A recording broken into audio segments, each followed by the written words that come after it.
I'm Logan Crawford, and right now on Spotlight, we're joined by Kenneth Bull. He is the editor of a thought-provoking book. It is called My Father Killed President John F. Kennedy. This book offers a unique perspective on one of the most significant events in American history, the assassination of President Kennedy, and is endorsed by renowned assassination researcher Robert Groden as a compelling narrative that challenges conventional views.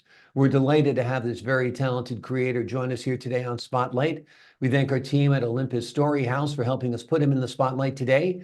And we ask viewers like you to support creators like him by subscribing to our channel and by purchasing this wonderful book. The links are below the interview. Ken, great to see you here today on Spotlight. Thank you. Thank you for having me.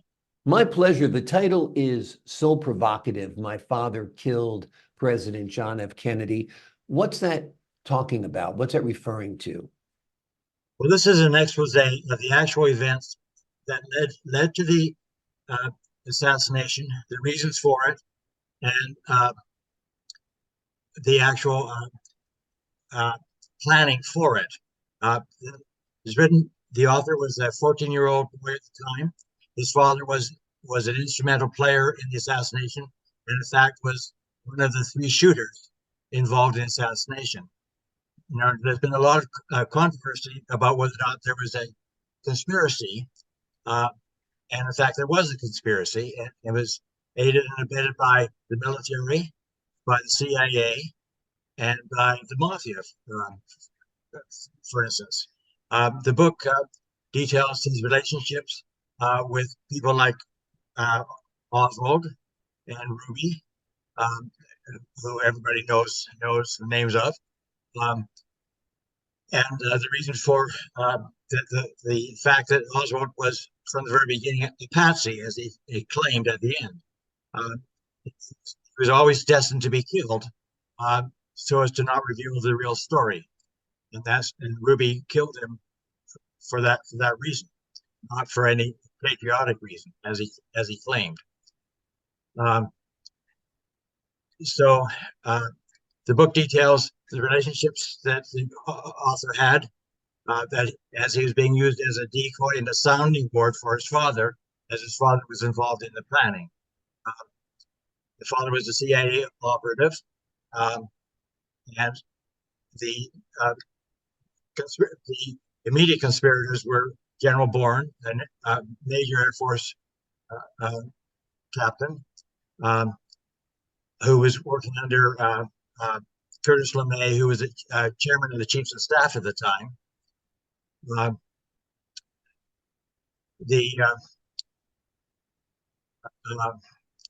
So the book details the actual choreography of the assassination, who was present, who actually placed the shots, what Oswald's role was at the time, that he actually didn't fire from the book, the depository. He deked out, so to speak, and the shot was fired by the substitute Roscoe White. And that was really just a decoy shot, because the killing shots were done from the grassy knoll, as people talk about. And that was done by Bruce's father, Horace Bell, and his associate Charles Lyon, with a third shooter from the Deltex Tower, Tom Lawrence. So the book talks about the planning for the assassination, the actual assassination, and what happened to the players after the assassination, as Horace went into hiding and to avoid apprehension by the FBI, which was what they feared. The book is followed by a second book, My Descent into Hell, which documents two more assassinations, that of Martin Luther King and Robert Kennedy, which were also orchestrated by Horace Bell. And Bruce's reaction to all that, obviously he was traumatized by what was happening. He was very ambivalent about the initial assassination. But as the other progressed, became more and more disillusioned with his father, and they became alienated and he, in essence, ended up serving in Vietnam as a way to escape from his father, etc. So, in that second book, we talk about the efforts that the CIA went to try to silence him by subjecting him to MK Ultra. For years, MK Ultra was unknown or not acknowledged, but the MK Ultra program has now been fully revealed as a CIA operation, and Bruce was subjected to that process to try to submerge his memories of what had happened, because he feeling realizing that obviously this was an attempted coup to replace Kennedy with Johnson, and part of that was because these people wanted to maintain the military-industrial complex operation of Vietnam being fueled by Vietnam. So Kennedy had written a memo that he was going to stop the Vietnamese War, and these individuals did not want that to happen. They were profiting from the war. So I'm sort of No, it's an amazing, you've been giving us a tremendous amount of information, all of it fascinating, which is why I haven't interrupted you. And it basically reinforces what a lot of people have suspected over the years, that yes, this was not the work of a lone gunman, not the work alone of Lee Harvey Oswald, and right, that it was mightily suspicious that the assassin would then be assassinated because dead men, of course, tell no tales. right, And it pointed to a larger conspiracy. And the fact that you have been in touch with Bruce Bell and worked with him on this book, it's quite compelling.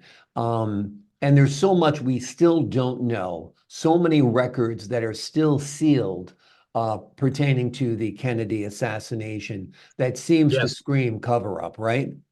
No, it's obvious that they're continuing to try to hide the story. Whenever they say we're releasing new records, they're just really duplicates of what has already been released. Yeah. Tell us about the research for the book.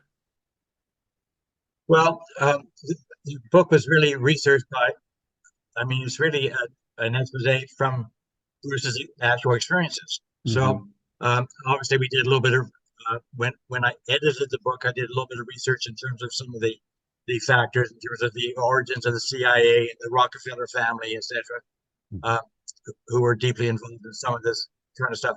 For instance, Rockefeller's foundation uh, financed the MK Ultra, the development of the MK Ultra program Hmm. for the CIA, and done up at McGill in Canada. Yeah. Lots of money involved, obviously. If the Vietnam War had stopped, people would have lost fortunes. JFK was a proponent of ending the war. And It, Johnson was aware of the planning of the assassination, and was promised that he would not meet the same fate if he would agree to continue the war. So that's why the war was continued. Amazing, amazing. Now, this is also going to be the subject, or is the subject of a mini series. Tell us about that. Well, this is a miniseries we're trying to sell. Hmm. um, so So you're looking to collaborate with a creator, a director, or an executive producer who yes, of can take course. this story and bring it to the screen, whether it's a TV screen or the movie screen? Yes, primarily I think it fits into as a mini series. This is what we consulted one of the major producers some years ago, and he suggested that it was too much for a movie. It really required a miniseries format. So I've Abs written a miniseries. Wonderful. Well, there's a lot to unpack there. It definitely would be much more workable in a longer format, 6 or 8 part miniseries, as you mentioned. Very, very interesting indeed.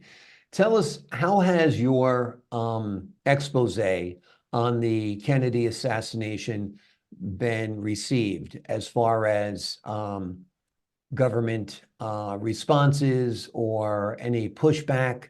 Tell us a little bit about that. Well, there really have been no responses at this time. When the book was, when Bruce was originally uh, trying to market the book many years ago, there were attempts made by the CIA to block him from proceeding, uh, including hiring uh, a special journalist who was supposed to be writing the book for Bruce, and was actually trying to stop the book from proceeding. And there were attempts made to pressure the uh, publishers and whatever at that time. Uh, at this point, there hasn't been any active attempts to block the book for some reason. We've been sort of worried that maybe the CIA would step in, but thankfully they have not.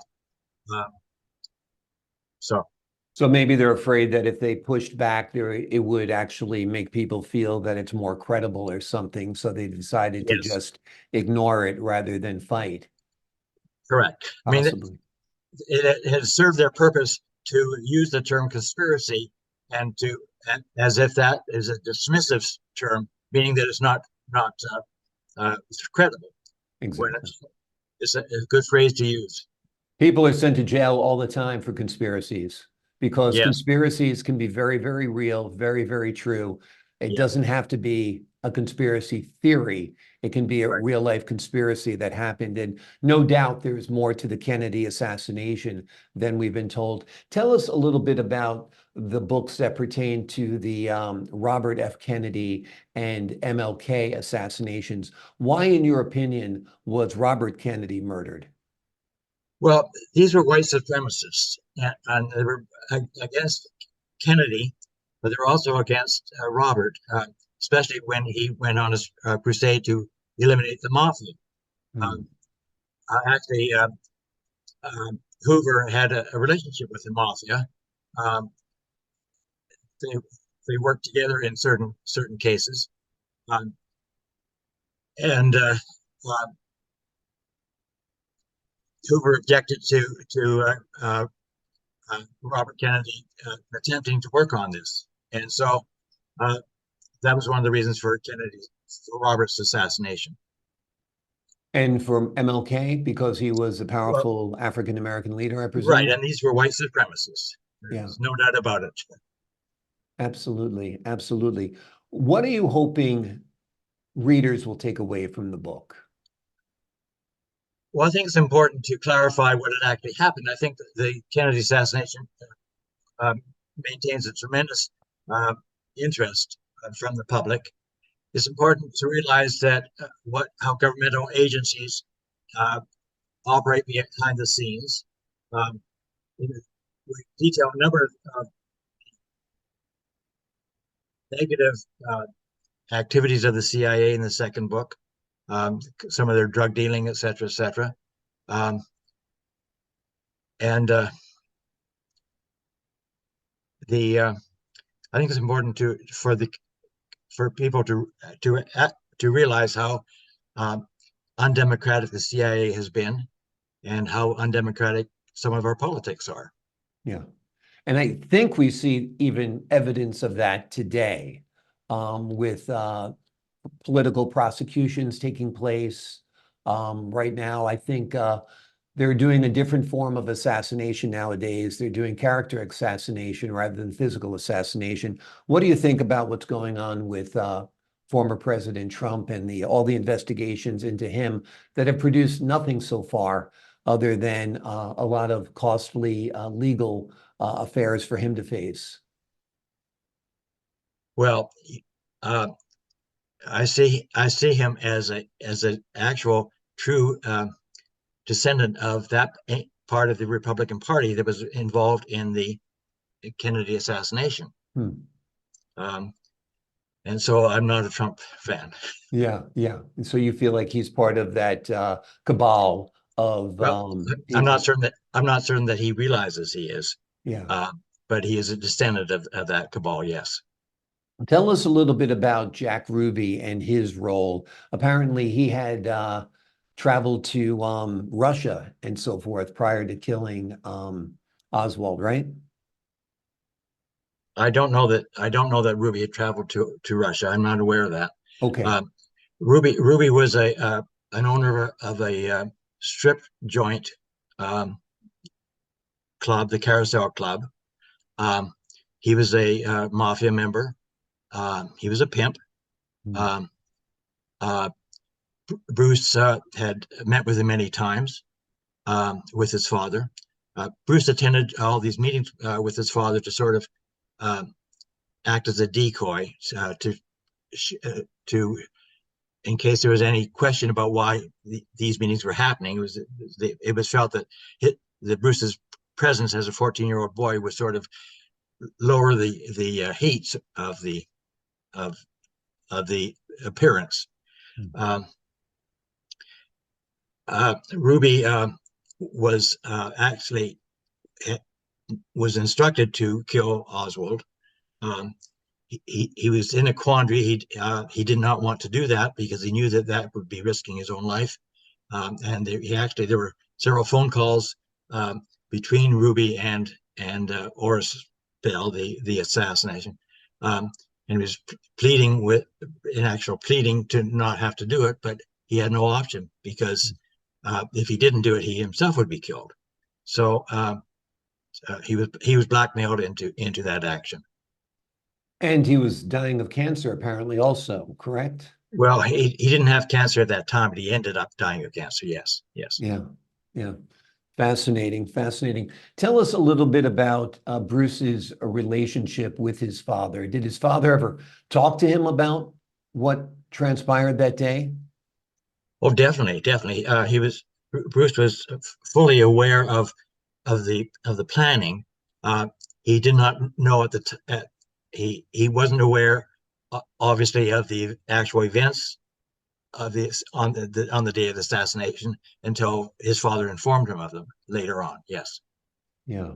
And what's it but been like for him living but under this? he was aware that his father was going to be the shooter, Yeah. along with the others. What Uh, happened to his father after the shooting? his father went on uh, was reimbursed very well after the shooting, and went on to lead a successful business life. He was in the uh, missile business, um, uh, but he was paid handsomely with all the proceeds uh, that we go into. We actually go into that in terms of Hmm. how all that accumulated. Um, and actually he was a broker between various aerospace companies, Hmm. and was a facilitator, so to speak, and ended up being a major, I think, of a forge company, the Crop Forge Company. He became a leader of that at the end. Um, he and Bruce were alienated through all this later on, and he the father uh, and the CIA had Bruce hospitalized at Rosewood Psychiatric Hospital in Houston um, to try to, as I say, deprogram him with the MK Ultra uh, process. They later on became Bruce was always had been groomed to be the successor to Oris's businesses, and at the end they had made peace, and he offered Bruce uh, the companies, etc., and Bruce felt that he couldn't take that in good conscience and declined it, and so he was actually uh, blackballed at that point by his father and was disinherited. Um, so Why do you think they chose to assassinate Kennedy in such a public venue? I well, there had been many plans to assassinate Kennedy. Actually, there's been one in I believe in Chicago, Um, uh, I guess this was they had to do it where they could have control over the events themselves of the assassination. So I mean, they controlled the limousine driver. He was instructed to slow down so as they passed the grassy knoll, so that they could take their shots more adequately. And there's multi-CIA operatives present on the scene to help coordinate all this. It was such a life-defining event when Kennedy was shot. I was wondering if you remember where you were when he was assassinated. Yes, I do. Tell us about that. Well, I'm a Canadian, so and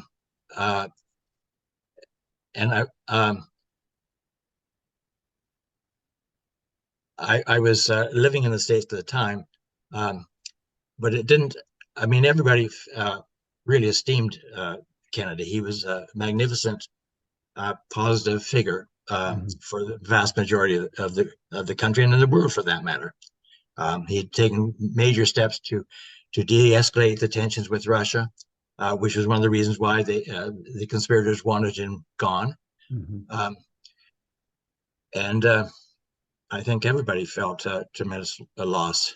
Yeah, absolutely. Absolutely. And then it was compounded, of course, like you say, by the RFK assassination and then the MLK assassination as well. This is quite an amazing account of the Kennedy killing that you and Bruce have put forth. What is Bruce doing today? Is he available at any point to talk No, about the book, or is he letting you field most of the questions right now? no, Bruce actually died about a year ago. That's what I figured might be the case. So he passed on. So you're here to still carry the word of Yes. what happened back then. I'd imagine Robert Groden's endorsement of this book is quite spirit lifting as well, right? Tell us about that. Yes. Well, actually, we worked with Robert Groden for many years, uh, very closely. Groden and Bruce had a good relationship. Once Bruce got himself introduced to Groden, and we continue. He and I continue a relationship now. That's been very, very supportive and very helpful. Wonderful. Wonderful. Well, it's important work that you're doing. Kenneth Bull is the editor of a thought-provoking book. It is called My Father Killed President John F. Kennedy. The book offers a unique perspective on one of the most significant events in American history, the assassination of President Kennedy. It's endorsed, as we just mentioned, by renowned assassination researcher Robert Groden, and the book was written by Bruce Bell, who contends that his father was one of the men who killed President Kennedy. It's an amazing book. It would be a terrific TV series, miniseries as well. The links are below this interview if you'd like to read Bruce's account. It's quite a impactful tale. Thank you so much for joining us today, my friend. I appreciate your time, and it was great speaking with you, Ken. I appreciate it very much, sir. Thank you. My pleasure. And to the folks at home, I'm Logan Crawford, thanking you for your time this time. Until next time on Spotlight.